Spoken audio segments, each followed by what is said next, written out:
Bueno, vamos a empezar. Entonces, la idea de la sesión de hoy es hablar sobre los detalles del modelo Poisson.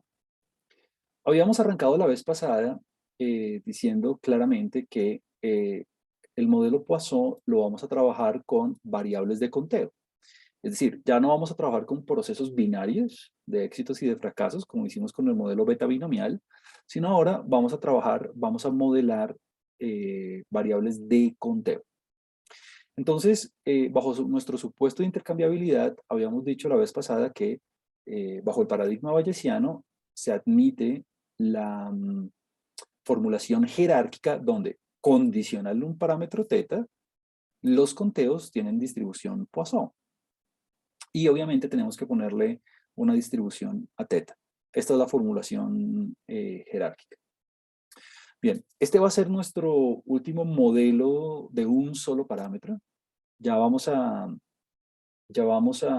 a dar un pasito adicional después para trabajar con modelos en más dimensiones, pero trabajar con este modelo nos va a dar varias cosas. Primero, como afianzar todos los procedimientos bayesianos con los que hemos venido trabajando, estimación puntual, intervalos, credibilidad, distribución predictiva posterior, en fin.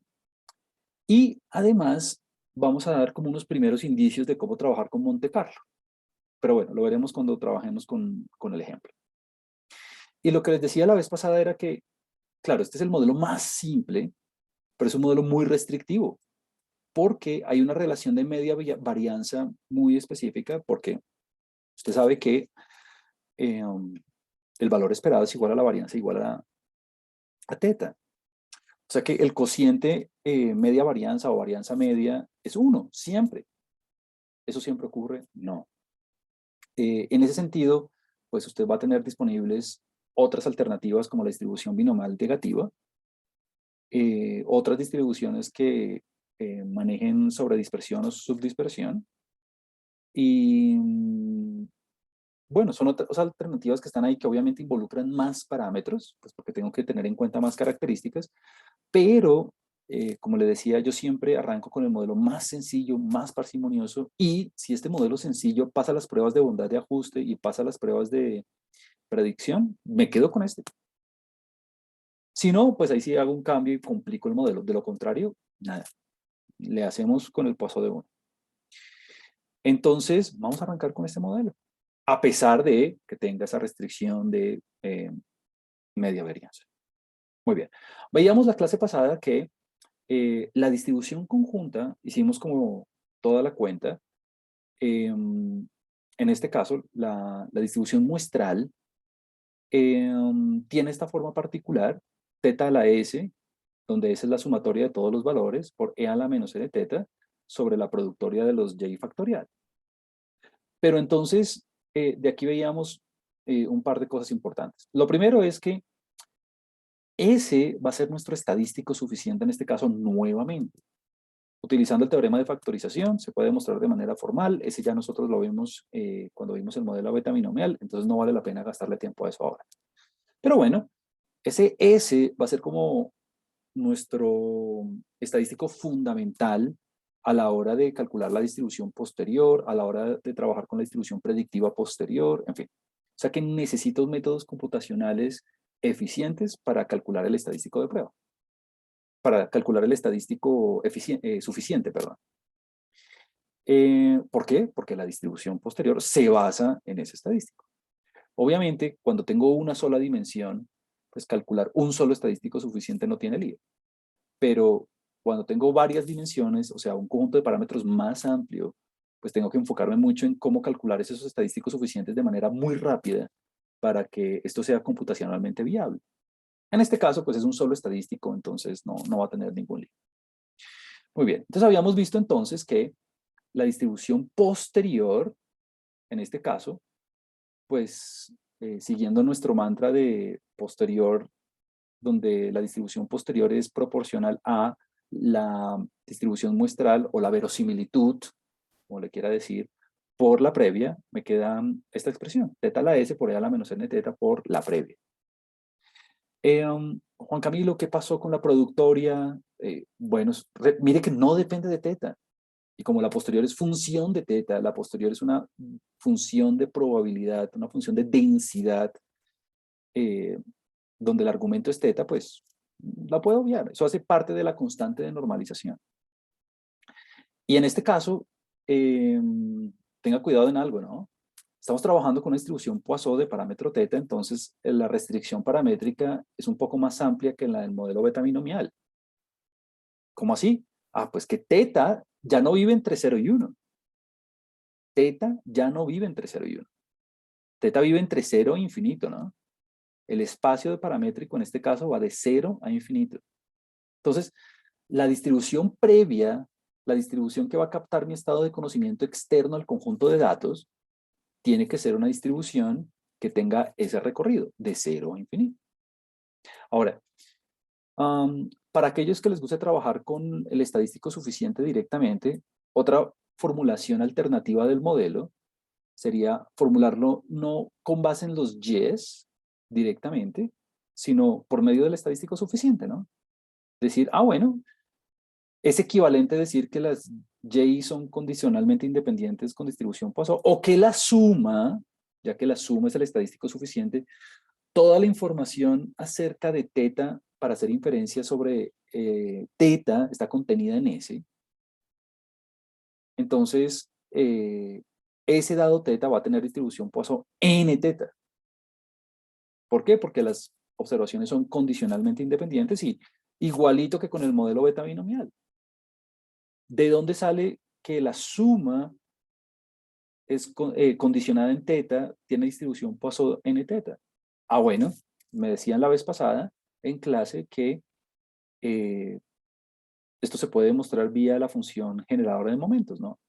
Porque tengo n variables aleatorias con distribución Poisson independientes, condicional en teta, y antes de realizar el proceso de observación, pues si yo construyo la función de generadora de momentos de la suma, coincide con la del producto. Entonces ahí está. Si a usted le gusta más esta formulación, está perfecto también. Y es chévere porque para hacer simulaciones es mucho más rápido que ponerme a simular n valores de la distribución Poisson. Más bien simulo uno solo. Pero bueno, digamos que esto es como más del gusto. ¿Toca escribir el modelo en función del estadístico suficiente? No. Pero pues es bueno verlo porque cuando hagamos prácticas computacionales, pues si yo puedo reducir el tiempo de cómputo en lugar de simular n variables independientes con distribución Poisson, pues puedo simular una sola con un parámetro diferente, pues más rápido. Me ahorro un tiempito ahí. Más si hago, no sé, 1.000.000 de réplicas o alguna cosa así. Entonces es bueno tenerlo en cuenta. Entonces, bueno, estamos en un punto donde ya casi que podemos hacer inferencia posterior, porque recuerde, una vez tenemos la posterior, ya lo tenemos todo. Y ya casi que tenemos la posterior. Ya sabemos a qué es proporcional, solo me falta especificar mi previa. Solo me falta especificar una distribución que me permita capturar mi estado de conocimiento acerca del parámetro antes o externo al conjunto de datos. Bueno, entonces, aquí está, la formulación. Entonces, la distribución previa con la que vamos a trabajar es una distribución gamma. Y aquí tengo un par de comentarios. Primero, Juan Camilo, ¿cómo sabía usted que la gamma es la distribución, digamos, por excelencia más fácil de trabajar para la distribución Poisson? Y la respuesta es, lo vamos a trabajar un poquito más en el taller 4, pero la respuesta es que técnicamente la distribución Poisson hace parte de la familia exponencial de un solo parámetro. Sé que no hemos definido qué es la familia exponencial y sé que no hemos hablado al respecto de eso, pero hay una proposición donde uno dice que si tengo una familia, si tengo una distribución muestral que hace parte de la familia exponencial, entonces la distribución previa conjugada tiene una forma muy particular. De ahí sale la gama, de esa proposición. Pero bueno, ustedes lo van a trabajar un poco más en detalle en el taller 4, así que no voy a dar más puntos al respecto. Entonces, por ahora, vamos a decir, bueno, La familia de distribuciones gamma es la conjugada para el modelo Poisson. ¿Y eso qué quiere decir? Pues lo mismo que con el beta binomial, y es que si la previa es gamma, y yo puedo expresar mi estado de conocimiento acerca de teta antes de hacer el proceso de observación por medio de una distribución gamma, entonces la posterior también es gamma. Y eso es fabuloso, ¿no? Porque, número uno, el cómputo es inmediato, ¿no? Es decir, la posterior me queda con una forma conocida, que es la distribución gamma. Y la distribución gamma la conocemos desde el principio de nuestra formación profesional. Es decir, la distribución gamma es una distribución muy estudiada en la literatura de la probabilidad. O sea, de la distribución gamma yo lo conozco todo. Y si usted no se acuerda, pues bueno, nada, no hay nada como googlear gamma distribution, ¿ok? Vamos a poner aquí la distribución gamma, voy a darle un poquito de zoom para que se vea mejor. O bueno, cualquier fuente, yo utilizo aquí la de Wikipedia, pero utilice cualquier cosa que a usted le guste. Y bueno, de la distribución gamma lo tengo todo. Tengo el soporte que es de cero a infinito. Ah, bueno, esto es muy buena cosa, porque yo necesito que el soporte sea de cero a infinito porque teta, eh, la tasa de la Poisson, pues está entre cero e infinito, ese es el espacio de parámetros, entonces perfecto. Tengo la función de densidad, el PDF es eso, ¿no? Probability Density Function.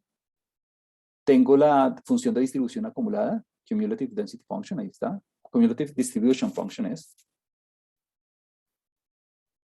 Tengo la media, tengo la mediana, tengo la moda, la varianza, el sesgo, la cortosis, lo tengo todo. Yo conozco todo de la Poisson. Ahora, yo y Gell-Mann y Hoff y la literatura usualmente trabaja con la parametrización basada en la razón, ¿no? Usted puede parametrizar la gamma, bien sea en función de la escala o de la razón del parámetro. En R está igualito, ¿no? Yo acostumbro trabajar con la razón, es decir, yo acostumbro trabajar con esta forma funcional. Yo creo que es la más fácil de trabajar, ¿no? Tengo, bueno, una constante de normalización que depende de beta y de alfa, que son los dos parámetros de la gamma. El argumento a la alfa menos 1 por e a la menos beta, este beta es el parámetro de razón, ¿no? Si usted quiere puede ponerlo el inverso, pero la verdad es más fácil trabajar. A mí me parece más fácil trabajar así. Si a usted le gusta la otra, pues trabájelo de la otra forma, no pasa nada. Entonces tenemos este modelo tiene dos hiperparámetros, alfa y beta, que aquí yo los simbolizo con A y B. Usualmente los hiperparámetros yo les pongo letras latinas, no griegas. Las letras griegas yo las reservo para los parámetros desconocidos. Por eso es que aquí tampoco está condicionado el teta, ¿no?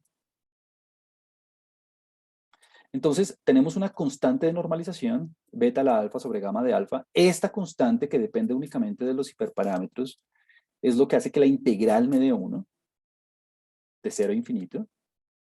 Y bueno, tengo el núcleo, el kernel de la distribución. X a la alfa, que es el parámetro de forma, el shape parameter, ¿no? Que en ambas parametrizaciones está igualito, ¿no? Mire, aquí lo llaman K y aquí lo llaman alfa, pero es lo mismo. X a la K menos 1, alfa, X a la alfa menos 1, lo mismo. La única diferencia es donde usted ponga el beta. Si en el numerador o en el denominador. Yo siempre trabajo con la parametrización de la razón. Y listo. Entonces, esta va a ser nuestra familia conjugada de parámetros. Entonces, en este caso, pues bueno, usted ya sabe, todo modelo bayesiano es jerárquico por naturaleza, por construcción. Entonces, pues el DAG correspondiente en este caso, para el modelo beta binomial, pues es muy sencillo, es un solo parámetro, se ve bonito. Entonces tengo aquí el nodo correspondiente a la variable aleatoria antes de hacer el proceso de observación, que finalmente tiene distribución Poisson.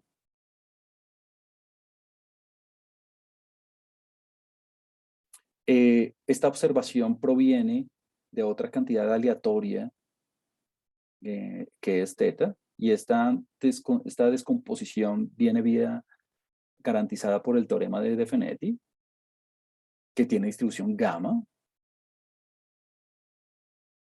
y este teta depende a su vez, ahí usted ya ve las dos jerarquías, de dos hiperparámetros, alfa y beta. Yo les pongo A y B. Recuerde que los nodos asociados con las cantidades fijas son cuadrados, ¿no? Y los nodos aleatorios son redondeles.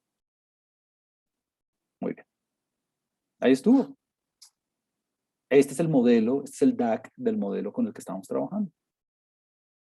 Los Yes se modelan por medio de una gama y los Yes se modelan por medio de o a través de una variable aleatoria que tiene distribución gamma.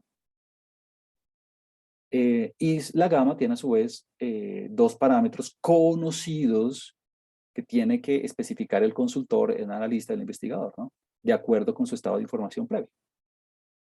Entonces, a mí como investigador, a mí como consultor, me toca decir quién es A y quién es B, de acuerdo con mi estado de información.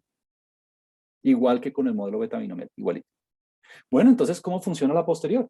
Pues, estas son las cuentas que vale la pena hacer, sobre todo cuando uno está comenzando. Y así, y la verdad, así estemos trabajando con modelos mucho más grandes, la posterior siempre la vamos a tener que escribir, por lo menos, así no tenga forma cerrada. Para construir los métodos numéricos es importante tener la distribución posterior también lista. Con la distribución posterior yo voy a poder construir los Gibbs samplers, los Hamiltonians Monte Carlos, las cadenas de Markov, todo. Entonces, bueno, la distribución posterior yo ya sé qué es, ya habíamos visto, la distribución posterior dado un conjunto de n observaciones, dado y, o dado s, si usted quiere trabajar con el estadístico suficiente, o no pasa nada, es lo mismo. Va a ser proporcional a, bueno, la distribución muestral, que ya la teníamos, veámosla por aquí, aquí estaba, ajá, teta a la s por e a la menos n teta, entonces es teta a la s por e a la menos n teta, donde S pues, es el estadístico suficiente, ¿no? Es la sumatoria de los Y sub I, desde I igual 1 hasta N, por la previa. Bueno, entonces si usted quiere puedo escribir la previa completica, aquí usted no le doy, esto es bueno hacerlo, ya usted sabe qué va a pasar, pero bueno, sería beta a la alfa, entonces B a la A, sobre gamma de alfa, sobre gamma de A, por teta a la A menos 1, por E a la menos B por teta. Ok, bueno, esto es una densidad que debe depender de teta. Entonces voy a deshacerme de todas las constantes, pues ya usted se da cuenta aquí que, por ejemplo, beta la es constante, gamma de A es constante y únicamente me voy a quedar con lo que tiene teta. O sea que la posterior va a ser de esta forma. Bueno, asocio todo lo que tenga teta, ¿no? Entonces quedaría teta a la A más S menos 1 por E a la menos, y ahora factorizo aquí, ¿no? Tenemos la misma base, E a la menos N teta más menos B teta, entonces quedaría a la menos B más N teta, ¿no? Y listo. Entonces aquí yo ya tengo que la posterior es proporcional a este núcleo, ¿no? Fíjese que la posterior tiene que ser una función de densidad, pero entonces aquí viene el truquito, y el truquito es, bueno, este es el núcleo de qué distribución. Pues esta es una gama, ¿no? ¿Por qué? Porque si usted se da cuenta, tengo el argumento a la algo menos 1 por e a la menos algo por el argumento. Entonces tengo x a la algo menos 1, ese algo es esto, por e a la menos otra cosa por x. Entonces la gran conclusión de esto, entonces, yo sé que a posteriori, a posteriori, teta, dado el conjunto de observaciones que tengo, ya este y ya no tiene carácter aleatorio porque ya hice el proceso de observación, tiene una distribución gamma, y obviamente, pues teta es una sola cantidad, ¿no? Entonces no hay que poner ni que idénticamente distribuidos ni nada de eso, porque teta es un escalar, pues es un parámetro de una sola dimensión. Donde el argumento de forma, el shape parameter, es A más CS, y el rate parameter sería B más N. Ajá. Y entonces mire lo bonito nuevamente. Esto es lo que a mí más me impacta y me parece como que le da como el sabor bayesiano al asunto. Y es que la previa, usted sabe que la previa, perdón, la voy a escribir por aquí, la previa, y es aquí cuando usted tiene que darle como la interpretación a los hiperparámetros si lo quiere hacer. La previa es una distribución gamma. A priori, teta tiene distribución gamma con parámetros A y B, donde A y B son cantidades conocidas que reflejan mi estado de información acerca de teta antes de hacer el proceso de observación o externo al conjunto de datos. Entonces mire que, número uno, la posterior le volvió a quedar gamma. Ah, por eso decimos que la gamma es conjugada para la Poisson. Muy bien. Entonces ya tenemos dos familias conjugadas identificadas, ¿no? La beta binomial, la beta es conjugada para la binomial y la gamma es conjugada para la Poisson. Y a medida que vayamos avanzando, usted se va a dar cuenta, por ejemplo, que la Dirichlet es conjugada para la multinomial, que la normal es conjugada para la normal, que la normal multivariada es conjugada para la normal multivariada, que la gamma inversa es conjugada para la normal en el componente de varianza. En fin, vamos a ir viendo muchas reglas, ya llevamos dos. Y mire lo bonito, y es que yo arranco, mi estado de información inicial arranca con A en el parámetro de forma. Y después de hacer el proceso de observación, ese estado de conocimiento se actualiza a A más S. Por eso es que si usted aquí escribe en lugar de Y, decide escribir S, está perfecto. Porque finalmente ese Y, ese S es función de la Y, ¿no? Y el B, que es el parámetro de razón, el rate parameter, se actualiza por V más N. Muy bien. Entonces, ya tengo la posterior. Y mire, la posterior me da gamma. Y ya con esto estoy muy feliz. Porque, mire, primero, la posterior me queda con una forma conocida. Y si me queda con una forma conocida, quiere decir que yo puedo hacer la inferencia que quiera. ¿Por qué motivo? Porque conozco la media, conozco la mediana, conozco los cuantiles, o sea que puedo calcular los intervalos de credibilidad, lo conozco todo. O sea, cualquier característica de la posterior la puedo calcular. Fácil. Entonces, ya de aquí puedo hacer cualquier cosa. Ahora, lo importante es que cuando vayamos a hacer un caso de estudio, lo vamos a hacer ahorita en el ejemplo,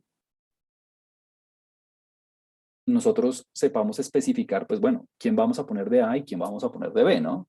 Pues porque esos son los hiperparámetros. Por ahí estuvo. Listo. Muy bien.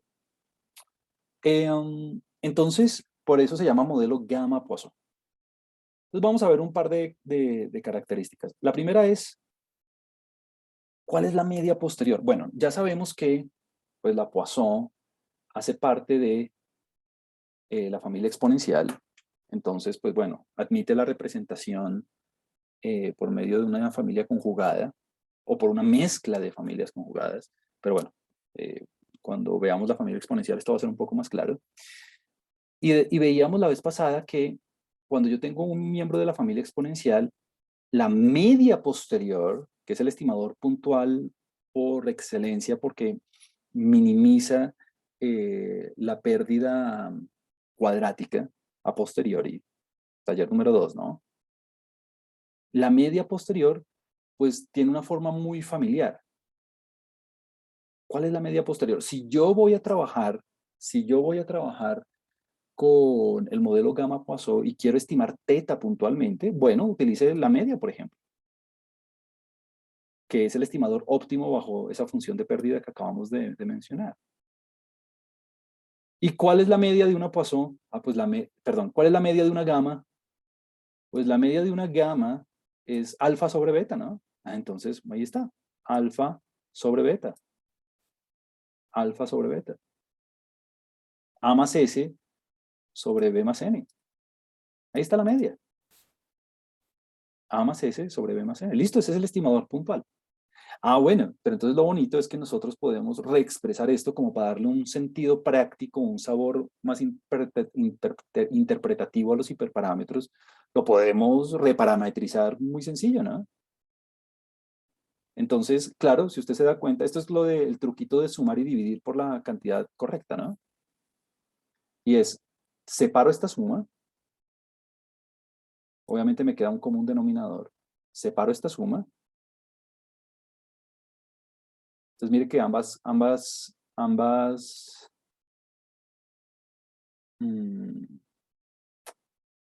términos me quedan divididos por b más n, ¿no? Obvio. Aquí está el numerador del primer término. Y bueno, multiplico y divido por b. Y en el otro lado multiplico y divido por n, ¿no?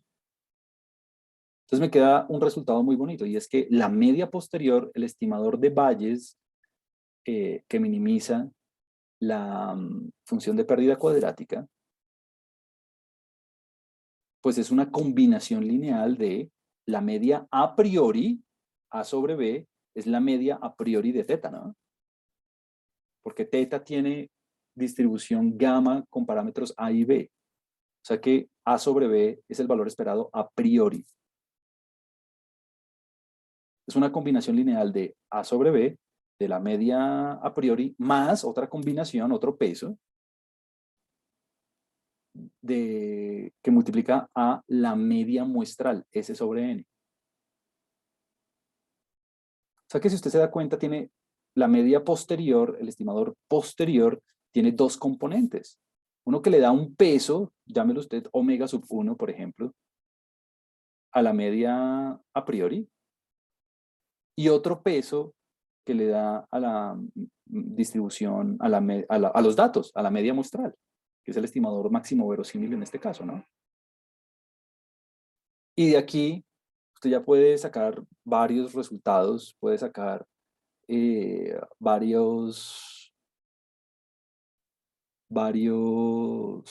varias observaciones. Alguien levantó la mano, ya le doy la palabra. La primera es, ¿qué pasa si el tamaño de muestra es muy grande? ¿Qué pasa si el tamaño de muestra es gigante? Bueno, si el tamaño de muestra es gigante, mire que este peso tiende a cero, ¿no? Porque tiene aquí el n dividiendo, entonces esto tiende a cero. O sea que si el tamaño de muestra es muy grande, eso opaca el promedio a priori. Y todo este término se va para cero. Pues claro, el límite de b sobre b más n, pues va para cero. Y el límite de este otro peso va para 1, ¿no? Regla del L'Hopital. N sobre b más n va para 1. O sea que cuando el tamaño de muestra es muy grande, básicamente el estimador de Bayes coincide con el estimador de máxima verosimilitud, que sería y bar. Pero con tamaños de muestra pequeños, nosotros no necesitamos tamaños de muestra grande para hacer inferencia, a menos de que usted vaya a utilizar el estimador de máxima verosimilitud, el cual requiere ese resultado asintótico para hallar la normalidad y todo más. Nosotros no. Aquí nosotros podemos hacer inferencia para cualquier tamaño de muestra. Y antes de darle la palabra a alguien que quería preguntar algo, mire la interpretación que le podemos dar al A y al B. Mire que a posteriori el A se actualiza con la suma y el B se actualiza con el tamaño de muestra. O sea que el B usualmente lo interpretan como un tamaño de muestra previo. O sea que si usted quiere hacer una previa no informativa, si usted quiere hacer una previa difusa, una previa con una cantidad de información baja, pues dele un valor de B pequeñito, 1 por ejemplo. Y el A hace referencia a la suma de estas B observaciones previas. ¿Por qué? Porque es que el A se está actualizando por medio de la suma. Entonces, así es que se interpreta el A y el B. El A, el B, perdón, Es el número previo de observaciones. El número previo de observaciones, la cantidad de información que le quiero imprimir a mi estado de información. Y el A hace referencia a la suma de esas, de esas B observaciones previas. Juan Camilo, ¿toca siempre darle una interpretación a los hiperparámetros? No, solamente que es costumbre para no olvidarse de cómo es la posterior ya. Y cuando vayamos a hacer un caso de estudio, uno diga, bueno, si yo quiero una previa con una cantidad de información baja, porque no tengo ni idea acerca del fenómeno, entonces le pongo B un valor chiquito, 1, por ejemplo. Y el A sería como la suma de esa observación, o sea, sería como la mejor aproximación que yo tengo en mi mente o de acuerdo con mi estado de información a lo que yo podría estimar del parámetro con una sola observación. Bueno, sería eso. Creo que alguien quería preguntar algo. Adelante. Sí, profe, una pregunta. ¿Esa media posterior siempre va a admitir una combinación lineal convexa? Sí, muy buena cosa. Veíamos en el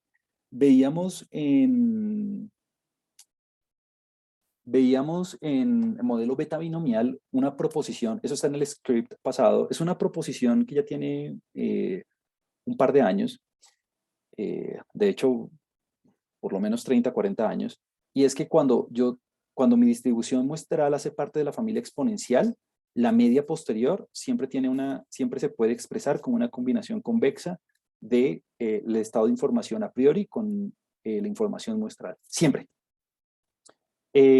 Es más, el resultado es un poquito más general. Y es que cualquier estado de información lo puedo representar por una mezcla de funciones previas conjugadas. ¿Eso qué quiere decir? Que si usted tiene un estado de información, por ejemplo, bimodal, uno con una gama solita, yo con una gama solita, perdón, hago un dibujo acá. Uy, bueno, esto sería el eje X, el eje de teta. Aquí está teta. Ajá. Entonces, la gama siempre tiene una cola, un sesgo derecho, ¿no? Un sesgo a la derecha. Más o menos pronunciado dependiendo del valor de los parámetros, en particular de A. Pero bueno, digamos que yo con una gama jamás voy a poder obtener una distribución bimodal, no sé, así, con dos ojivas, por ejemplo, con dos montañitas, digámoslo de alguna forma coloquial.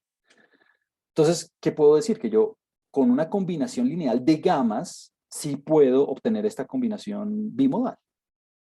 Entonces, además de tener la representación convexa de la media posteriori, algo muy bonito de trabajar con distribuciones conjugadas es que cualquier estado de información bimodal, trimodal, bueno, el que usted quiera, lo puede representar por medio de una mezcla, así sea infinita, de familias conjugadas. Entonces, para hacer la respuesta corta, la respuesta es sí. Siempre vamos a poder hacer eso. Y un ejercicio que nosotros siempre vamos a hacer en casi que todos los modelos es hacer esa afirmación que me acaban de dar. Esa combinación convexa siempre, esa expresión convexa siempre la vamos a desglosar nosotros. ¿Por qué? Porque es bueno darse cuenta, es que cuando yo veo esta combinación lineal, cuando yo veo esta combinación, yo ya me doy cuenta qué cantidad de información viene de la previa y qué cantidad de información viene de los datos. Entonces, ¿cuál es la cantidad de información que viene de la previa? Pues B sobre B más N. ¿Cuál es la cantidad de información que viene de los datos? Pues N sobre B más N. Entonces, es bueno saber qué tanto peso tiene mi estado de información previo respecto al tamaño de la muestra. Eso es siempre bueno como para uno ilustrar sus resultados de una manera conveniente. Súper.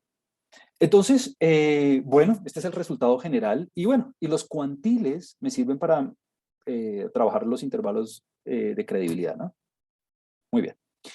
Antes de ir sobre el ejemplo, quisiera ir sobre otro resultado bien importante, que es sobre dos resultados bien importantes. El primero es cuál es la distribución predictiva posterior. Este La distribución predictiva posterior para nosotros va a ser fundamental siempre por muchos motivos.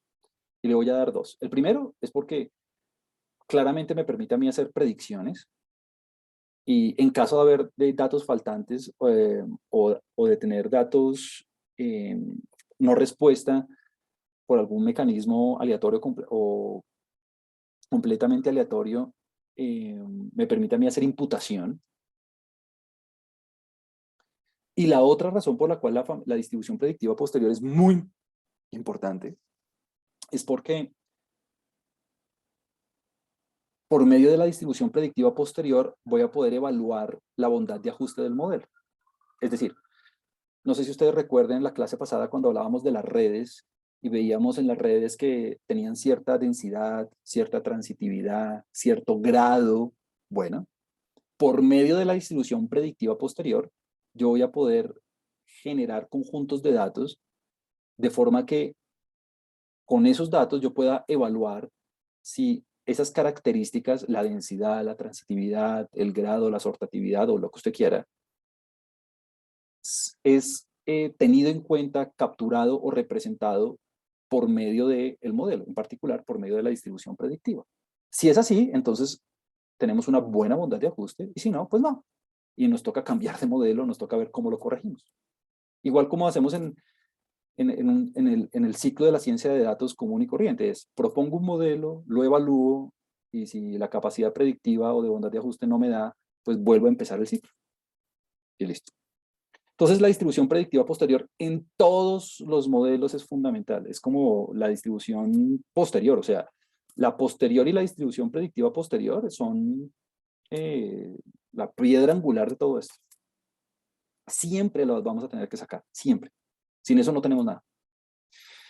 En algunos casos, como en este, vamos a tener una distribución predictiva posterior de forma cerrada. De hecho, es binomial negativa. De hecho, es binomial negativa. En otros, la distribución predictiva posterior no tiene una forma cerrada, es una forma cerrada fea, es una forma funcional fea, y nos toca hacerlo con simulación, nos toca hacerlo con métodos numéricos. Pero bueno, en su momento lo veremos. Entonces, quisiera aquí dedicar un par de palabras a esto. Esto hace parte del taller número 3, pero quiero dar como la indicación de cómo lo haría usted. Es decir, no voy a hacer todo el procedimiento, eso está en el taller 3, pero quiero mostrarle qué es lo que debería hacer uno. Bueno, la distribución predictiva, y aquí me gusta gastarle algo de tiempo porque la distribución predictiva posterior me gusta gastarle algo de tiempo porque es fundamental, es como la posterior, o sea, es como todo, pues.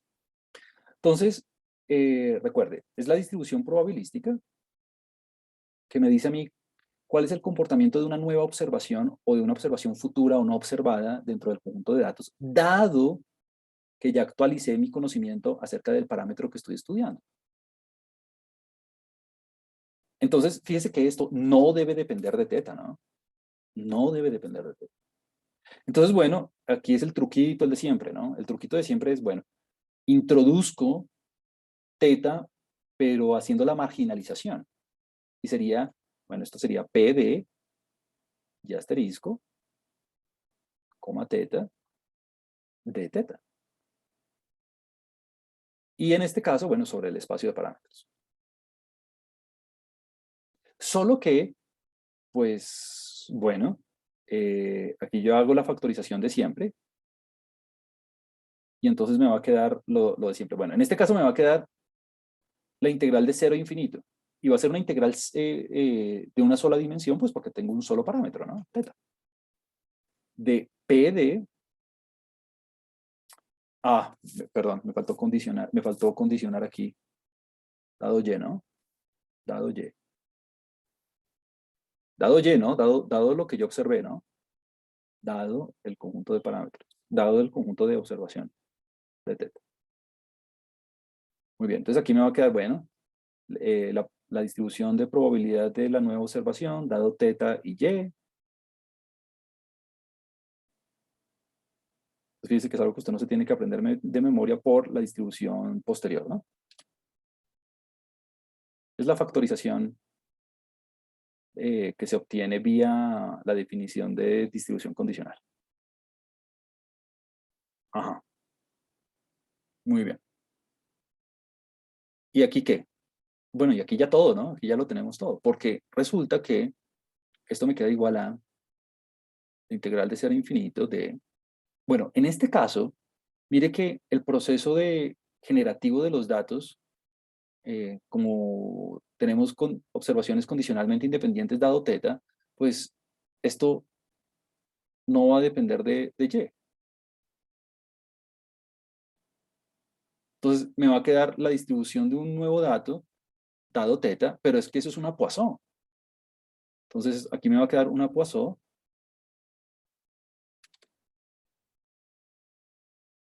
donde el argumento es y asterisco y el parámetro que define esa nueva observación va a ser teta.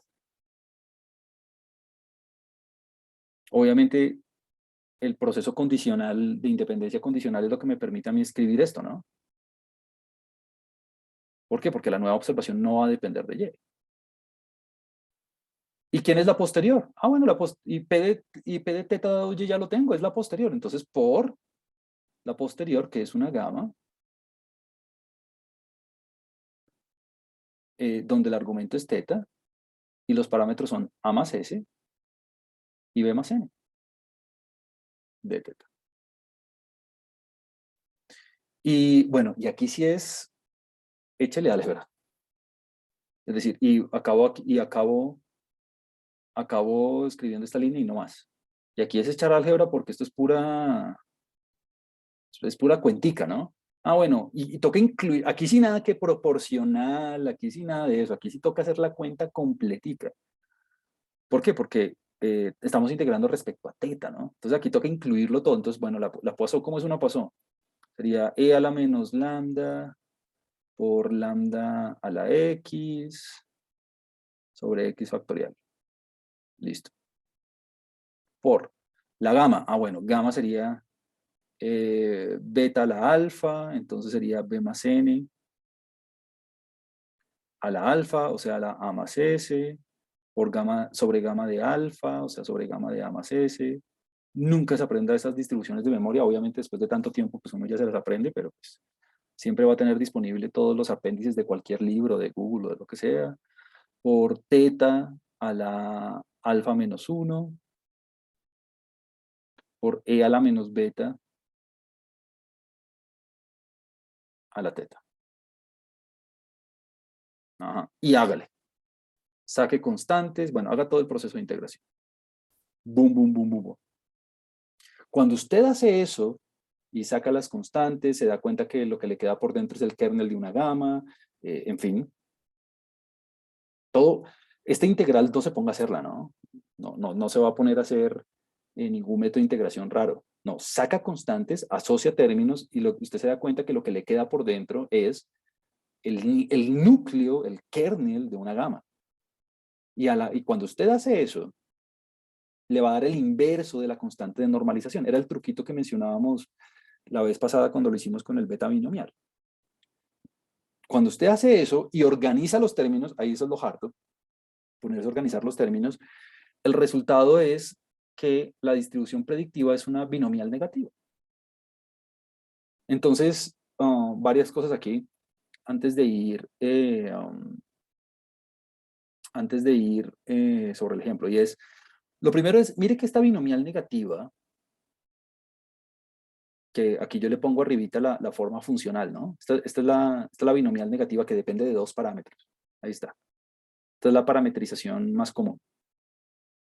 Esta binomial negativa, no, mire que no depende de teta, solo depende del estadístico suficiente y el tamaño de muestra. Entonces, obviamente, siguiendo la parametrización o la forma funcional de la binomial negativa que usted ve aquí arriba, usted puede identificar pues quién es el alfa y quién es el beta, ¿no? Súper. Y mire lo siguiente, el proceso de observación, el proceso predictivo, es para valores enteros porque estamos trabajando con datos de conteo. Cuando lo hicimos con la beta binomial, nos daba una probabilidad de un éxito o una probabilidad de un fracaso futuro. Pero aquí tenemos una distribución absolutamente determinada, absolutamente completa para un conjunto de valores no negativos enteros. O sea que con esta distribución, usted ya puede calcular, pues no sé, lo que quiera. Le dicen a usted, bueno, estime puntualmente una observación futura. ¿Qué podría hacer usted?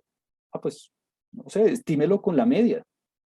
¿Usted se sabe la media de una binomial negativa? Pues claro, yo conozco todo de la binomial negativa.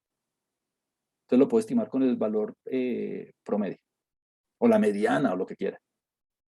Deme un intervalo de confianza, bueno, de credibilidad, debería decir, para una observación futura. ¿Qué hago? Ah, pues saco los cuantiles de una distribución binomial negativa. ¿Por qué? Porque yo de la distribución binomial negativa lo tengo todo. Y bueno, y yo creo que la próxima clase o la siguiente vamos a poder evaluar la distribución, la bondad de ajuste. ¿Por qué? Porque es que con esta distribución predictiva posterior, además de hacer predicciones eh, y además de hacer intervalos de credibilidad para una observación futura o faltante o imputar datos, podemos evaluar la bondad de ajuste del modelo por medio de estadísticos de prueba. Eso lo haremos después. Lo que yo le decía de las redes, que la densidad, que la transitividad, que un buen modelo es capaz de reproducir, de predecir las características que yo quiera de los datos. En una red, la densidad, por ejemplo, la transitividad, por ejemplo, el grado, por ejemplo. En un conjunto de datos común y corriente como en un proceso de conteo, la media, la desviación estándar, el estadístico que usted prefiera. Ahí estuvo. Y antes de ir sobre el ejemplo, quisiera como que usted se diera cuenta de algo bien importante. Y es que hacer inferencia a hacer predicción son procesos diferentes. Entonces yo le digo, estime puntualmente teta. O sea, haga inferencia sobre teta, haga función sobre el parámetro que a usted le interesa. Ah, bueno, puedo utilizar la media posterior. ¿Y cuánto le da? Le da A sobre S más sobre B más N. Súper. Le digo, deme una estimación a futuro de una observación futura o no observada o lo que quiera. Ah, pues coja la distribución predictiva posterior y calcule el promedio nuevamente. Ah, bueno, lo que pasa es que usted, si usted saca el promedio, la media de una binomial negativa, le vuelve a dar A sobre S más B sobre N. Entonces, fíjese que la estimación puntual de las dos cosas nos va a dar lo mismo. ¿Por qué? Porque la gamma y la beta binomial nos van a, dada la parametrización que tenemos, nos va a dar lo mismo, exactamente lo mismo. Pero no se confunda. Una cosa es hacer inferencia sobre teta, una cosa es hacer inferencia sobre el parámetro que define cómo se producen los datos, que define cómo se generan los datos, por medio de una Poisson en este caso, y otra cosa totalmente diferente es hacer una predicción. ¿Y cómo me doy cuenta? Porque la variabilidad, la incertidumbre asociada con el proceso es diferente. Es mucho más difícil hacer predicciones de observaciones futuras que sobre los parámetros. Y la razón es muy obvia. Y es que aquí la única fuente de incertidumbre es teta. En el valor esperado, perdón, en el proceso de inferencia sobre la población, en el proceso de inferencia sobre los parámetros, la única fuente de incertidumbre es lo que ocurre con teta. Mientras que en el proceso predictivo de una observación futura, hay dos fuentes de incertidumbre. El de teta, por un lado,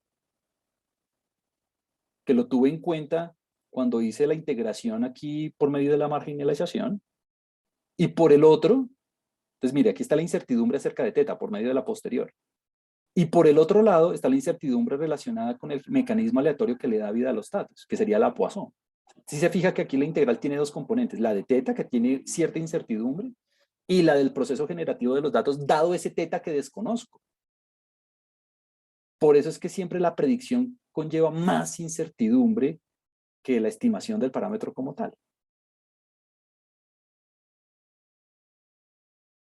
Entonces, y lo ejemplifico aquí con la varianza. Si usted calcula la varianza posterior de teta, bueno, ¿cuál es la varianza de una gama? Ah, bueno, la varianza de una gama es alfa sobre beta cuadrado, ¿no? Entonces aquí está alfa sobre beta cuadrado. Solamente que le pongo este cero para que usted lo pueda comparar con la varianza de una binomial negativa. Si usted hace la varianza de una binomial negativa, que obviamente yo no me la sé de memoria, la tengo que buscar siempre en alguna parte, es esta. Es alfa sobre beta por 1 más 1 sobre beta. Pero bueno, digamos que no pasa nada. Uno la busca y ya. Entonces, ¿cuál varianza siempre me va a dar mayor? Ah, pues la varianza siempre me va a dar mayor es para el proceso predictivo. Porque mire que aquí hay un 1, en cambio aquí hay un 0, ¿no? El resto de los factores es igualito. Entonces, en un proceso predictivo, nosotros siempre tenemos dos fuentes de incertidumbre. La fuente de incertidumbre asociada con el objeto que es típico de inferencia, que es teta. Y además tengo la incertidumbre asociada con el proceso generativo de los datos, dado un teta que desconozco. Por eso siempre va a tener más incertidumbre con la predicción que con la inferencia sobre un parámetro. Ahora, pues hay algo que yo no he dicho, pero creo que es obvio y es, para que cuando lo vean no se asusten, esta es la distribución predictiva posterior, ¿no? ¿Cuál sería la distribución predictiva previa? ¿Cuál sería la distribución predictiva previa? Predictiva, o sea, sin actualizar mi estado de conocimiento acerca de teta, pues muy sencillo, ¿no? Sería la integral. La voy a escribir y usted me dirá si sabe por qué o no. De, de P de Y asterisco dado teta por P de teta, ¿no? De teta. Fíjese que aquí estoy utilizando la posterior, por eso es que se llama predictiva posterior, mientras que acá la distribución predictiva previa, pues utiliza la previa, ¿no? ¿Y esto quién es? Este ya nosotros lo hemos visto, este aparece en el teorema de Bayes, este es el denominador del teorema de Bayes, este es el llamémoslo P de Y, digamos.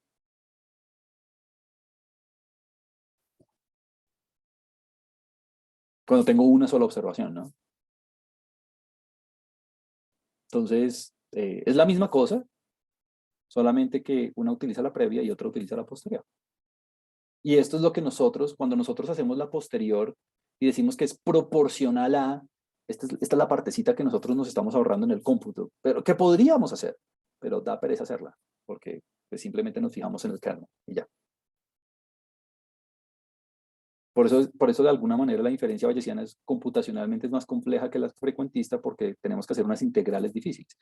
Y esto es en una dimensión, ¿no? Imagínense cuando trabajemos con 100 dimensiones, va a ser toda una locura. Pero bueno, digamos que vamos por partes. Entonces, digamos que ya tenemos todos los elementos para poder hacer inferencia. Entonces quisiera que nos enfocáramos en un caso de estudio concreto para fijar ideas y ver cómo funciona todo esto en la práctica.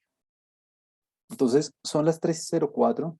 Vamos a tomarnos 5, 6 minuticos de break para estirar las piernas y tomar algo. Y en 6 minuticos nos vemos. Entonces, ya nos vemos. ¿Estamos listos?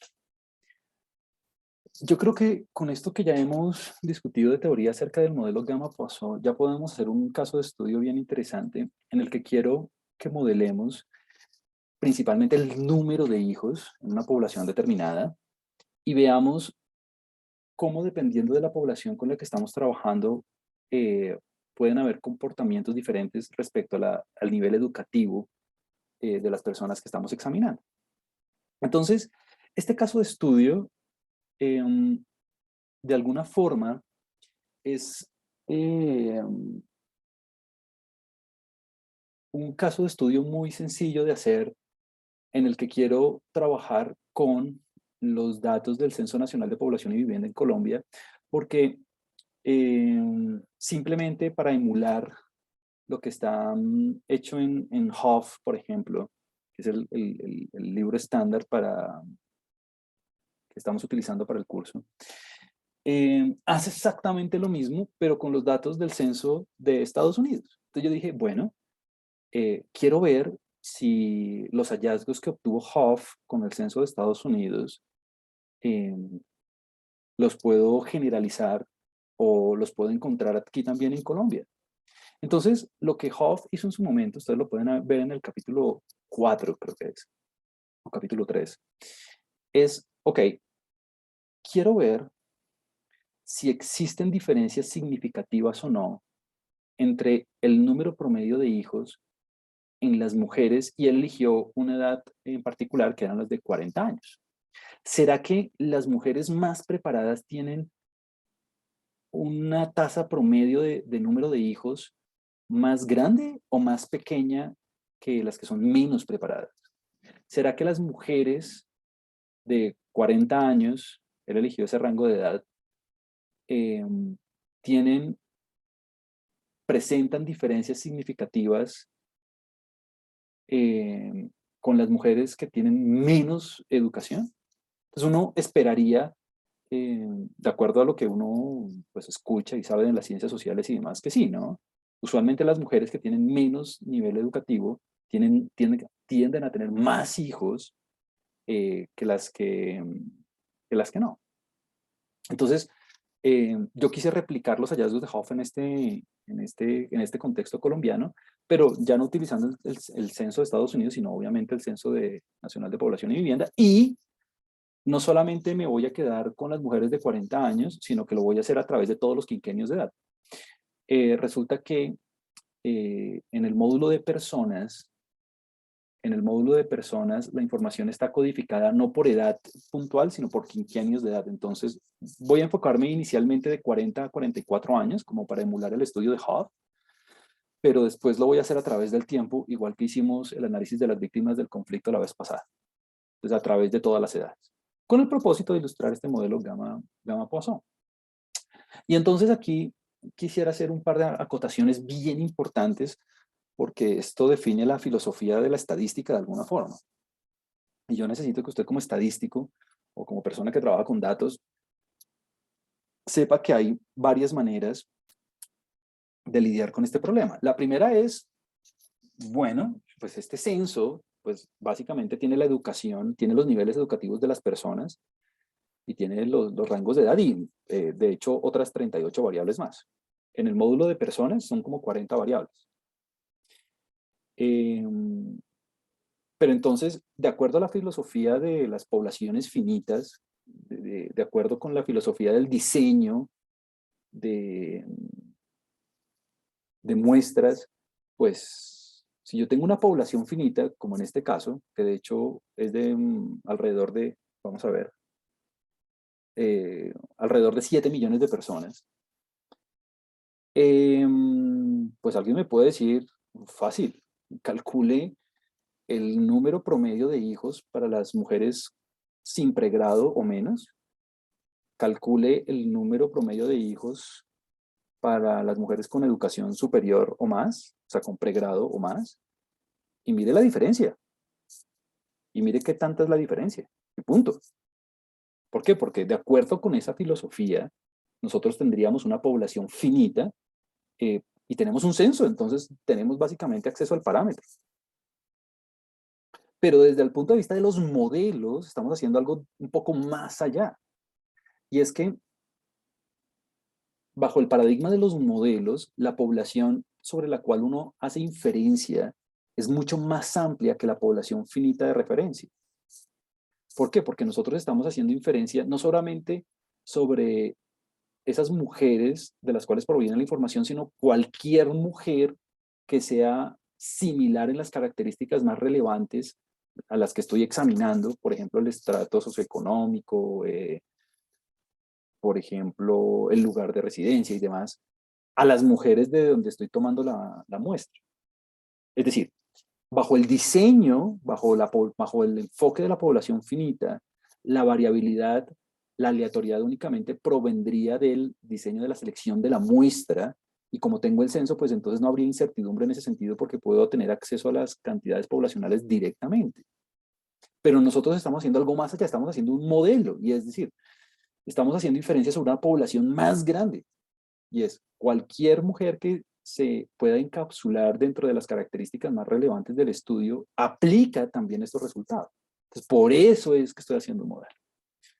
Pero si alguien dice, no, yo quiero ver cuál es el resultado en la población finita que tengo ya que tengo el censo, ya, punto. Haga la diferencia y se acabó. Tiene que hacer un par de filtros y ya, no hay nada más que hacer. Entonces, mire, para no hacer la discusión más larga, me voy a fijar en la siguiente variable. Número de hijos de personas identificadas como. Entonces, número de hijos, bueno, entonces vamos a modelar el número de hijos por medio de una distribución Poisson, pues porque es el modelo que tenemos. Eh, y apenas voy a poder hacer el modelo y algunas inferencias predictivas, pero pues como no hemos visto la teoría sobre la bondad de ajuste y la validación cruzada, pues no puedo evaluar qué tan bueno es el modelo, pero bueno, digamos que vamos por partecitas, ¿no? Apenas estamos viendo cómo hacer inferencia. Entonces, vamos a enfocarnos en las mujeres, jefes de hogar, en el quinquenio número 5, que es de 40 a 44 años, alfabetas, que hayan nacido en Colombia y que hayan residido en Colombia durante los últimos 5 años, que no estén en ningún grupo étnico y que informa si tienen hijos o no. ¿Listo? Y hice esta restricción e hice este filtro por dos motivos. El primero, pues para delimitar el objeto de estudio, y es que si yo quiero encontrar una relación entre el número de hijos y educación, pues tengo que enfocarme en una población particular. Obviamente eliminé los grupos étnicos y esto porque son minorías, entonces no quería, digamos, meterle más ruido al proceso de estudio, al caso de estudio, y tenía que delimitar los individuos, ¿no? Entonces, obviamente, que sean alfabetas, pues para no meter más variables de confusión que puedan alterar los resultados. Y entre otras también para hacerlo lo más similar al caso de estudio de Hoff y ver si encontramos relaciones o no. De hecho, bueno, al final les cuento lo que obtuvo Hoff para que usted vea qué pasa en Estados Unidos y qué pasa en Colombia. Bueno, entonces, lo bonito de esto es que obviamente todos estos datos están públicos, usted puede descargarlo, la microdata de la página, aquí le doy la página, la del DANE, y obviamente el diccionario de datos, pues porque no crea que esto es simplemente descargue los datos y ya, ¿no? Entonces hay que leer bien la base y ver cómo funciona y eso. Entonces, inicialmente yo descargué la data, es una data bien grande, tiene 7 millones de registros y 48 variables. Entonces,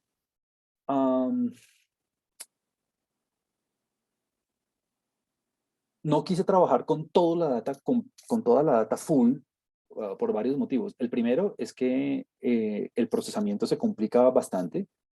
Solamente leer el archivo toma bastante tiempo. Y la verdad es que si fuéramos a hacer el análisis con toda la data, con 7 millones de archivos, toca hacer como un divide and conquer, es decir, dividir la base de datos utilizando el número de núcleos que yo tengo en la máquina o en el servidor y empezar a hacer el procesamiento en paralelo porque si no tomaría mucho tiempo.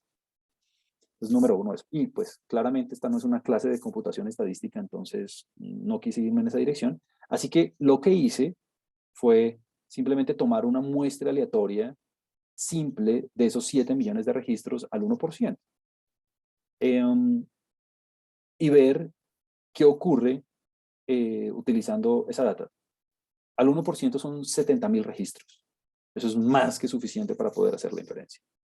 Y algo bonito es que, dado que tenemos toda la base global, pues una vez nosotros hagamos la inferencia, pues nosotros podemos ver dónde caen las cantidades poblacionales desde el punto de vista de la población finita, a ver si el intervalo de credibilidad lo contiene o no. Y pues es una manera de rectificarlo dado que estamos tomando una muestra aleatoria simple del censo. Bueno, si usted quiere meterle un poquito más de diseño, de pronto estratificar, hacer como un diseño un poquito más elaborado, hágale, no pasa nada. De hecho, en el capítulo 8 de Gelman, hay varias técnicas para incluir dentro del modelo el diseño muestral. Así estemos haciendo modelos. Obviamente, no vamos a ir en esa dirección, pues porque apenas estamos haciendo el modelo POSO. Muy bien. Entonces, estos datos que usted ve aquí proceden de una muestra aleatoria simple del censo. Entonces, vamos a trabajar con 71.000 registros. Yo aquí le pongo la semilla para que usted pueda reproducir la muestra y pueda hacer el censo y pueda hacer como el análisis conmigo, ¿no? Entonces, dentro de estas 48 variables están pues todas las que delimitan la población, que si es mujer o no, que si es jefe de hogar o no, el quinquenio de edad, que si es alfabeta, que si es un grupo étnico, bla, bla. Todo esto está dentro de esas 48 variables. Obviamente, pues yo me leí el manual y tuve que identificarlas y eso, pero pues yo le voy a decir aquí, para que no se ponga a leer todo eso, pues le voy a decir aquí cuáles son las variables. Pero el asunto es que nuestra base de partida va a tener los 71.000 registros, las 48 variables que me van a permitir a mí delimitar el estudio, ¿no? Bueno, entonces yo siempre arranco con algo de exploración de la base. Esto siempre hay que hacerlo para entender bien lo que pasa, más con una base de un tamaño considerable. Y lo primero es analizar el nivel educativo. Entonces, el nivel educativo lo voy a dividir en dos, en las mujeres en personas que tengan pregrado o menos, que no tengan pregrado o menos, que no tengan pregrado o menos, y las que tengan pregrado o más.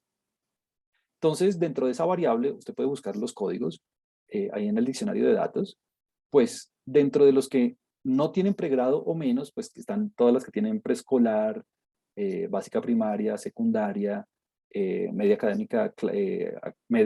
académica o clásica, la media técnica, la normalista y la técnica. Entonces mire que son los códigos 1 a 7 y además el 10, que no tiene ninguno, ¿no? Entonces, a todos esos les voy a poner que no tienen pregrado. O sea, les voy a poner un 0. Esa va a ser una de las poblaciones de referencia, uno de los grupos de referencia, porque quiero comparar las personas, las mujeres en particular, que no tengan pregrado o menos.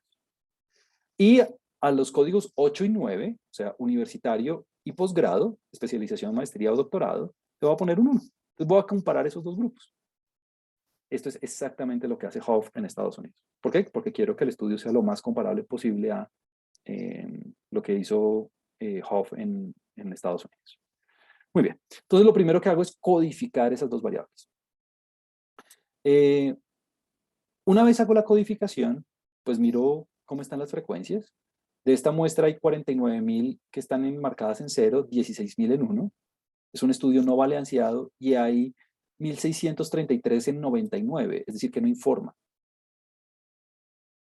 Entonces, básicamente 1.633 de esta muestra de 70.000, es más, para el censo de 7 millones, pues no es mucho.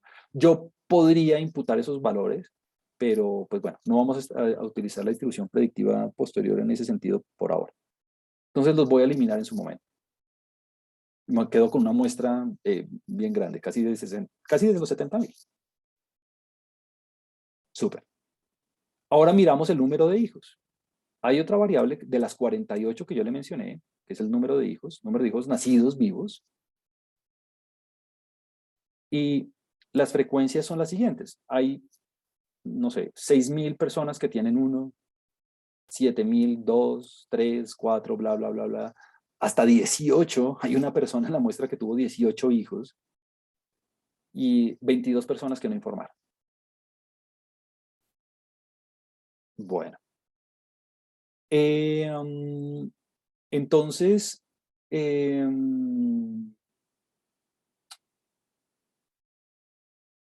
Entonces, lo que me gusta hacer aquí es, ok, hay otra cosa, y es que, claro, yo obviamente rectifico que todas estas frecuencias me den bien y mal, y yo sumé todas las frecuencias.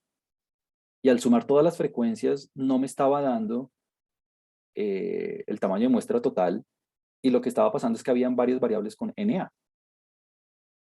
Entonces, que no reportaron hijos vivos, entonces a eso les puse 0, pues porque eh, hace referencia, de acuerdo con el manual, a los que no tienen hijos. Entonces, a los que no tienen hijos, los codificaron con NA, y pues obviamente les tengo que poner un valor, pues porque son los que no tienen hijos.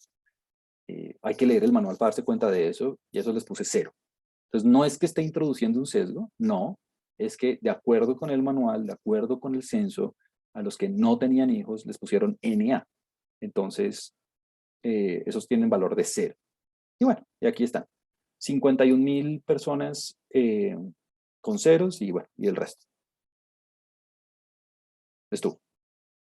Entonces, lo que voy a hacer es cruzar esas dos variables de alguna manera. Utilizando un modelo Gamma-Poisson, quiero hacer inferencias sobre la tasa promedio del número de hijos para comparar las mujeres que no tienen pregrado o menos y las que tienen pregrado o más. Es decir, para comparar las mujeres con educación y las que no tienen educación superior. ¿Será que existen diferencias significativas entre la tasa promedio del número de hijos entre esos dos grupos de poblaciones? Entre esos dos grupos poblacionales, perdón. Entonces vamos a verlo.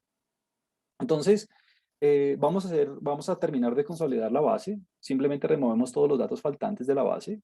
Muy fácil. Y hacemos el filtro que les mencionaba ahorita, ¿no?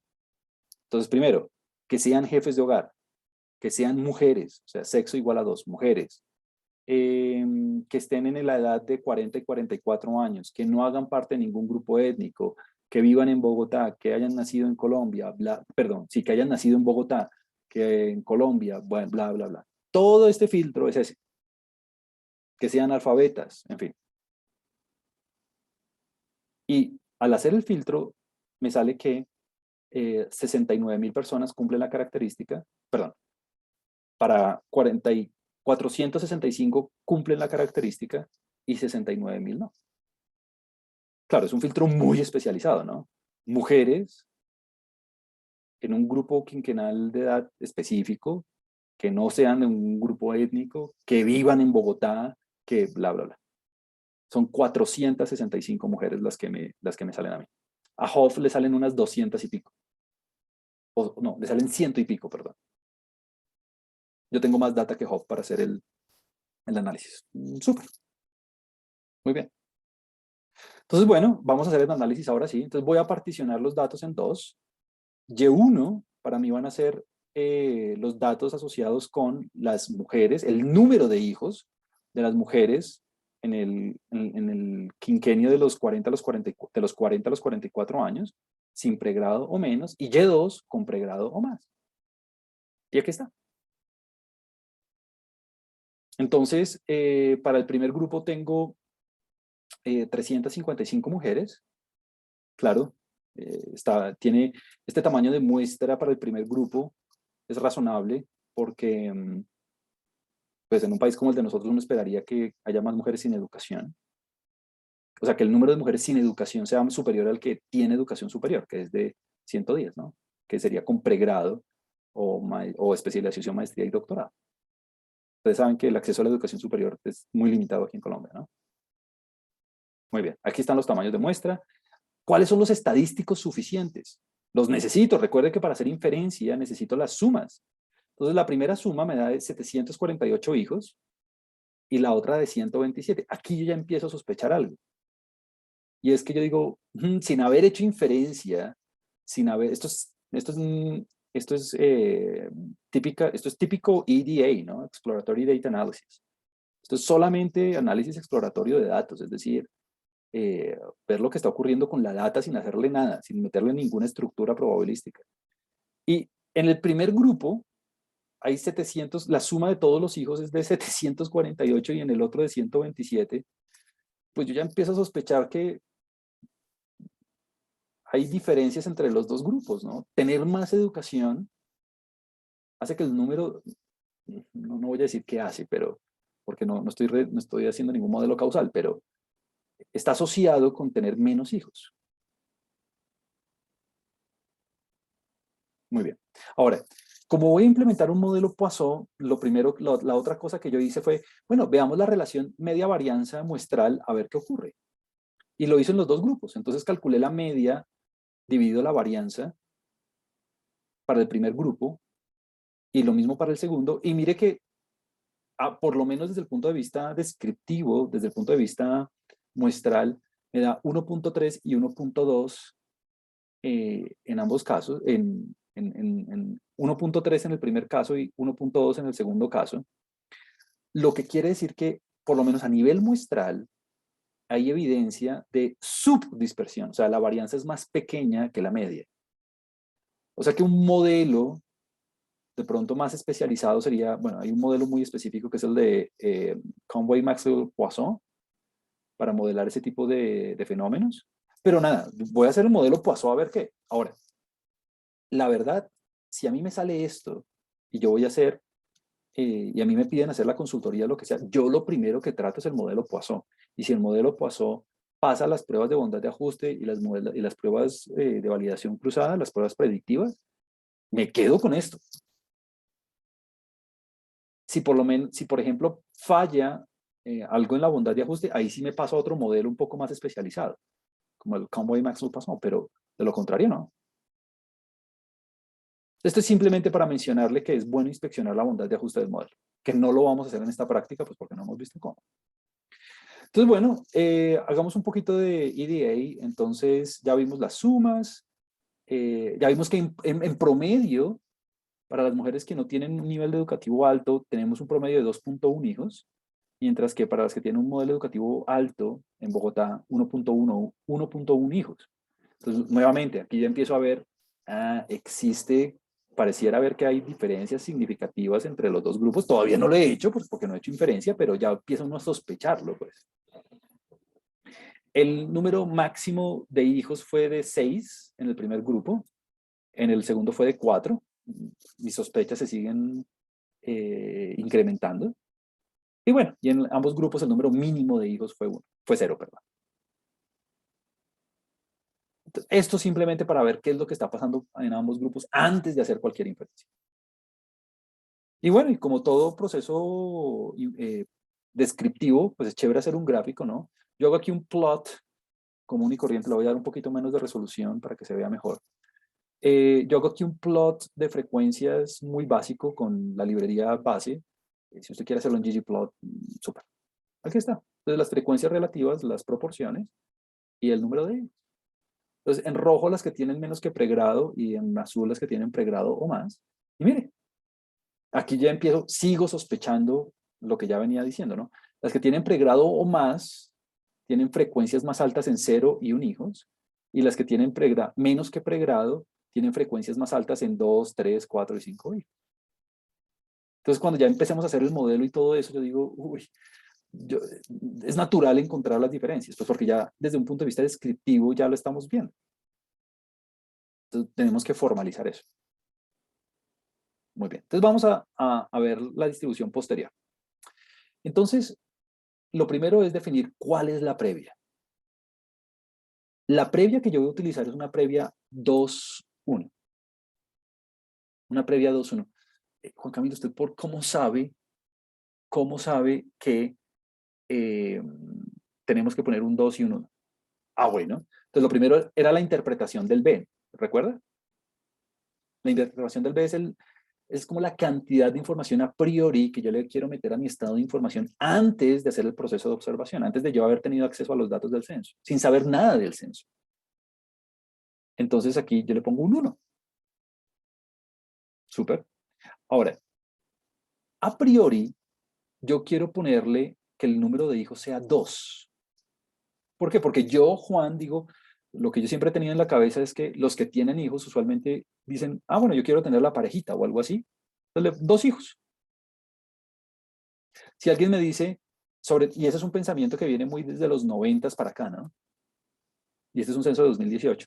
Si alguien dice, Juan Camilo, pero si yo quiero me toca ponerlo así, no, si usted quiere póngale el B igual a 1 para que sea una cantidad de información baja, difusa. Y si quiere en A, ponga 1 para que a priori tenga un hijo. Ahora, el coeficiente de variación asociado con esa previa es del 70%. O sea, es una variabilidad altísima. Perfecto, porque quiero que sea una previa difusa. Quiero que sea una previa no informativa, con harta incertidumbre, para no favorecer ningún valor particular. Y si usted quiere, y de pronto no le gusta mi forma de licitar la previa, usted dice, ah, no, yo quiero volver a correr todo con B igual a 1 y con A igual a 1, a ver qué sucede. Y a ver si cambian las inferencias de manera drástica o no. De hecho, en el taller 3 se lo propongo hacer. Ahora, alguien me puede decir, Juan Camilo y yo, y esto es un comentario muy importante, yo no podría coger toda la base y calcular el promedio del número de hijos y que a priori el número de hijos sea el promedio muestral. Y la respuesta es sí, usted podría, pero estaría haciendo trampa. ¿Por qué? Porque recuerde que la previa es su estado de conocimiento externo al conjunto de datos. Entonces, técnicamente, siendo purista bayesiano estricto, usted está haciendo trampa, porque está utilizando los datos para elicitar su estado de conocimiento previo. Eso no tiene sentido. Pero la verdad es que existe una línea en estadística bayesiana que se llama empirical Bayes, así se llama, empirical Bayes, Bayes empírico, que establece ese tipo de procedimientos en los que usted podría utilizar la data para poder establecer su distribución previa. Entonces, si alguien quiere, puede coger el estimador de máxima verosimilitud, que es Y barra, y a priori centrar la media de teta en Y barra, si quiere. Pero técnicamente eso es trampa. Lo que yo propongo es ser bayesiano purista y decir, bueno, trabajemos con 2, luego trabaje con 1 si quiere, o con 3 o lo que sea, y vea cómo cambian los resultados, a ver si su estado de conocimiento afecta o no las inferencias. Ahí estuvo. Entonces esta va a ser mi previa 2-1. Listo. ¿Cuál sería la posterior? Bueno, la posterior nosotros ya la sabemos. El A me va a quedar de 750, que sería A más S en el primer grupo. El B me va a quedar B más N, que va a darme de 356 en el segundo, en el primer grupo, perdón. Y lo mismo para el otro, 129 y 111. Mire que los valores de los parámetros de la posterior son más bajitos en el segundo grupo, ¿no? Pero bueno, digamos que ahí ya está la posterior. La verdad es que ya acabamos. Este sería el fin del ejemplo en el sentido que ya. ¿Por qué? Porque pues ya puedo hacerlo todo, ¿no? Ah, bueno, entonces hagamos un gráfico de la posterior. Bueno, aquí está el gráfico de la posterior, veámoslo. Mire, la curva en azul, bueno, la curva en negro es la distribución previa. La curva en negro es la distribución previa. Y mire lo bonito, es una curva que no es 100% plana, yo sé que va disminuyendo, pero por lo menos en el rango de observación, en el rango donde las verosimilitudes, donde las distribuciones tienen algo de masa, es aproximadamente constante, aproximadamente constante. Claro, yo sé que después de 3 y de 4 en adelante empieza a tener una cola más pesada, pero por lo menos donde las densidades no son cero, la curva es aproximadamente constante, entonces lo que estábamos haciendo de la cantidad de información difusa está funcionando bien. La curva en azul son las que tienen pregrado o más, y la curva en rojo son las que tienen pregrado o menos que pregrado, perdón. Y aquí ya empiezo a decir, a nivel poblacional hay diferencias significativas, aunque no lo he calculado, ¿no? ¿Por qué? Porque mire que la curva azul tiene casi que el 100% de su masa antes que la curva roja. Entonces la tasa promedio a posteriori, después de haber observado los datos del censo, me está mostrando que casi que el 100% de toda la masa de teta, de la tasa del número de hijos para las mujeres que tienen educación superior, es menor que para las que no la tienen. Todavía no he cuantificado eso, todavía no he calculado los intervalos de credibilidad y demás. Pero ahí está. Ya ahorita hacemos la inferencia. Muy bien. Aquí está la distribución posterior. Ya de aquí ya va a salir todo. Ahora veamos la predictiva posterior. Bueno, la predictiva posterior es muy fácil de hacer porque yo sé que es binomial negativa. Y mire que en R la binomial negativa aquí la tengo. Ojo, ojo con la binomial negativa en R. La binomial negativa en R está parametrizados en términos de size, que es el alfa, y mu, que es el alfa sobre beta. Entonces usted tiene que tener mucho cuidado con el gráfico, pero pues bueno, ahí ya le hice la salvedad. Entonces mire la binomial negativa, súper bonito. Aquí están las predicciones de una observación futura. Entonces, a posteriori, mire que es mucho más probable que las mujeres que tienen pregrado o más tengan un número de hijos menor de 0 o 1 hijo, mientras que a posteriori, a futuro, si yo voy a hacer una observación futura, para las mujeres que tengan menos que pregrado, mire que para 0 y 1 hijo es mucho menos probable, mientras que el número de hijos altos, 2, 3, 4, es mucho más probable. Entonces aquí ya nuevamente empiezo a ver las diferencias significativas. Todavía no lo he cuantificado, todavía no he hecho el cálculo numérico, pero por lo menos ya visualmente, gráficamente, yo ya digo, listo, ya hay algo está pasando a nivel poblacional. Tanto a, tanto a nivel poblacional con la distribución posterior, como a nivel predictivo para un dato futuro, ¿no? Porque aquí está toda la estructura probabilística de una observación futura. Ya sé qué es más probable para un grupo y qué es más probable para el otro. Muy bien, ahora vamos a cuantificar eso. Ahora sí vamos a cuantificar, vamos a hacer las estimaciones puntuales y vamos a calcular los intervalos de credibilidad para, ya darle, para cerrar esto, ya para que no queden palabras, sino para que quede cuantificado, ya que queden las cifras. Vamos a eso. Entonces, lo primero es estimaciones puntuales e intervalos de credibilidad. Estimaciones puntuales e intervalos de credibilidad. Entonces, veamos el primero. Entonces, muy fácil. La estimación puntual es la media posterior. ¿Cuál es la media posterior? Pues alfa sobre beta, ¿no? A sobre B. ¿Y cuál es el intervalo de credibilidad? Bueno, los cuantiles de la gama, ¿no? Y voy a trabajar al 95%, típico. Entonces, Q gamma, ¿no? Quantile, ¿no? Y tengo que ponerle el shape y el rate, ¿no? Recuerde que tengo que ser específico con la parametrización que estoy trabajando. Yo siempre trabajo con rate. Si usted quiere trabajar con la otra parametrización, con scale, hágale. Entonces, mire, la estimación puntual de teta de la tasa promedio del número de hijos para las que tienen menos que pregrado es de 2.1 hijos y para las que tienen pregrado o más es de 1.1. Entonces, ¿qué quiere decir esto? Que las que tienen educación superior se estima puntualmente a nivel poblacional tienen casi que la mitad del número de hijos que las que tienen pregrado, menos que pregrado. Y aquí está el intervalo de credibilidad. Con una probabilidad del 95%. La tasa promedio del número de hijos para las que tienen menos que pregrado va de 1.9, de 2 aproximadamente, a 2.2, mientras que las de pregrado más va de 0.9, bueno, de 1 aproximadamente a 1.3, con una probabilidad del 95%. Ojo, ojo aquí, ojo aquí. Alguien equivocadamente puede decir, listo, Juan Camilo, terminé. ¿Por qué? Porque mire que los intervalos no se cruzan. Los intervalos de credibilidad no se traslapan. Entonces existen diferencias significativas entre los dos parámetros, entre las dos poblaciones. Y la respuesta es, ojo, no, no, no, no, no, no, no. Hay que hacer el intervalo de confianza para la diferencia. Ojo, no podemos concluir eso. Lo que podemos decir es que con una probabilidad del 95%, con una probabilidad del 95%, la tasa para las que tienen menos que pregrado está entre 2 y 2.2 y para las de pregrado o más está entre 1 y 1.3, sí. Pero todavía no hemos hecho el intervalo de credibilidad para la diferencia. Eso es lo importante, para la diferencia. Y bueno, y viendo el gráfico, pues ya sé que va a haber diferencias significativas, pues porque casi que con una probabilidad del 100%,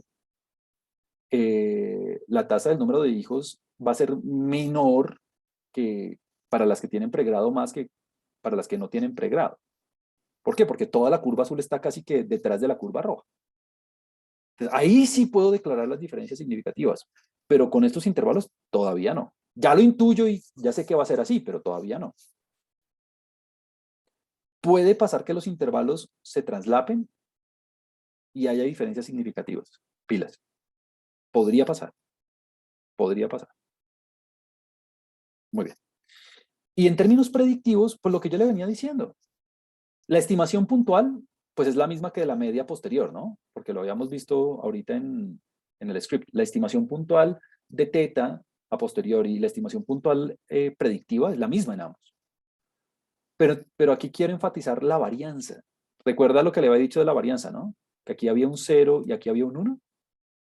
Ah, claro, mire que la incertidumbre asociada con la estimación puntual de teta es menor en los dos casos que con la incertidumbre predictiva.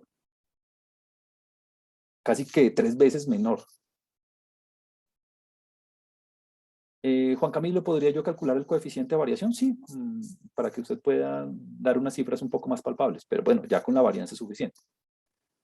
La variabilidad de la estimación puntual a nivel poblacional de teta es menor que la incertidumbre asociada con un proceso predictivo. Ahí está. Muy bien. Vamos a hacer algo que para lo cual los bayesianos somos muy buenos y es calcular probabilidades. Ah, bueno, calculemos la probabilidad de que teta sea mayor que 2. ¿Por qué? Porque quise 2 hijos. Si usted quiere un hijo, hágale un hijo. Calculemos la probabilidad de que teta sea mayor que 2. Es decir, ubíquese aquí en la posterior y dígame de la masa de la posterior qué proporción se encuentra después de 2. Ah, bueno, solamente viendo el gráfico para los azules, para los que tienen pregrado o más, educación superior, va a ser 0, o sea, porque no hay, la masa, toda la masa azul está antes de 2. Y para la roja va a ser un valor grande, ¿no? Porque hay una gran porción de masa después de 2. Entonces, haciendo el cálculo, digamos, bruto y puro, lo que usted debería hacer para calcular a posteriori la probabilidad de que teta sea mayor que 2, dado el conjunto de datos que usted observó, lo que usted debería hacer sería la integral de 2 a infinito de la distribución posterior de teta. Y la verdad, me da una pereza enorme hacer esto. ¿Por qué? Porque la distribución posterior de teta es una gamma. Entonces, la verdad es que entonces esto que usted ve aquí, esto que usted ve acá, es una gama, ¿no? Es una gama con parámetros A más S y B más N. Entonces, debería escribirlo un poco mejor. Esto es una gama donde el argumento es teta y el primer parámetro es A más S y el segundo parámetro es B más N. Entonces, si quiere darse la pela y usar el Wolfram o usar el módulo computacional simbólico de Python para hacer la integral, hágale, como usted quiera. Pero hacer esto a mano es harto porque toca hacer una integral. Se puede hacer, da cerrado. Es más, tiene muchas formas de hacerlo, porque si usted quisiera en R, por ejemplo, usted puede hacer Q gamma, ¿no? Usted puede hacer pi gamma. Pi gamma de se ubica en 2, le pone shape igual a más S, le pone rate igual a B más N, y le pone lower tail igual a false, ¿no?